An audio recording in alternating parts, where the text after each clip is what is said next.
Rashmika Mandanna industry ఏదైనా ఆమె అడుగు పెడితే బ్లాక్ బస్టర్ వెల్కమ్ చెప్పాల్సిందే. హీరో ఎవరైనా సరే ఆమె జోడీ కడితే కెరీర్లో బిగ్ హిట్ అందుకోవాల్సిందే.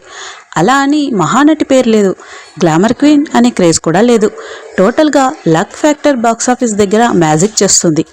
ఇండియన్ సినిమాలో తనని తిరుగులేని నటిగా నిలబెడుతుంది. రికార్డులకు కేర్ ఆఫ్ అడ్రస్గా మారుతుంది. రష్మిక హీరోయిన్గా నటించిన పుష్ప 2 గతేడాది డిసెంబర్లో రిలీజ్ అయింది.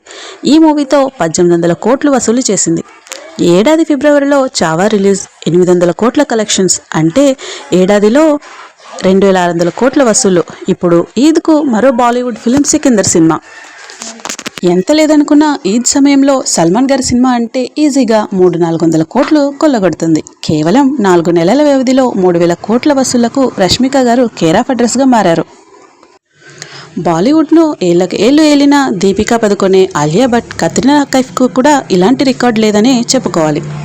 భవిష్యత్తులో వారు అందుకునే ఛాన్స్ కూడా లేదు. వీటికి అంతకుముందు రష్మిక నటించిన all time block buster animal collections కూడా కలుపుకుంటే హిందీ ఇండస్ట్రీలో రష్మిక గారి కలెక్షన్స్ రికార్డ్ 3500 కోట్లు దాటుతుంది. ఇండియన్ ఫిలిం ఇండస్ట్రీలో మరే హీరోయిన్కు ఈ స్థాయి బ్లాక్ బస్టర్స్ లేవనే చెప్పుకోవాలి. అందుకే రష్మిక గారి నేమ్ అంత స్పెషల్గా మారింది. బాలీవుడ్ లేటెస్ట్ బాక్సాఫీస్ క్వీన్ అని పెంచుకుంటుంది రష్మిక.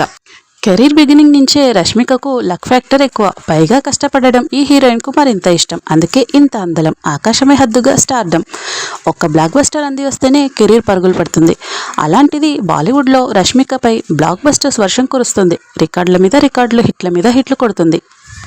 సికిందర్ సినిమాలో తనకంటే 31 ఏళ్ల పెద్ద వయసు ఉన్న సల్మాన్ ఖాన్ గారితో ఆడింది పాడింది. ఇక్కడ కూడా మంచి మార్కులే వేయించుకుంది. తనదైన నటనతో సల్మాన్ గారి మనసు దగ్గర గెలుచుకుంది. అందుకే భాయిజాన్ ఏజ్ గ్యాప్ ఓపెన్ అయిపోయాడు. రష్మికకు వాళ్ళ ఫాదర్కు లేని ఇబ్బంది మిగతా వాళ్ళకెందుకని ప్రశ్నించాడు. సికిందర్ సినిమా తర్వాత కూడా మరిన్ని క్రేజీ మూవీస్ చేయబోతుంది ఈ బ్యూటీ. సికిందర్ బాక్సాఫీస్ కలెక్షన్స్ అనుకున్న స్థాయిలో ఉన్నా లేకపోయినా, ఆ తర్వాత కనిపించే హారర్ కామెడీ మెప్పించినా మెప్పించకపోయినా బాలీవుడ్లో రష్మిక కెరీర్కు వచ్చిన డోకా ఏమీ లేదు. ఎందుకంటే యానిమల్ సీక్వెల్ యానిమల్ పార్క్ లైన్లో ఉంది. అలాగే పుష్ప 3 పట్టాలెక్కాల్సి ఉంది. ఈ 2 సీక్వెల్స్తో Rashmika name, Rashmika records, Rashmika collections మరింత పెరిగే అవకాశాలున్నాయి.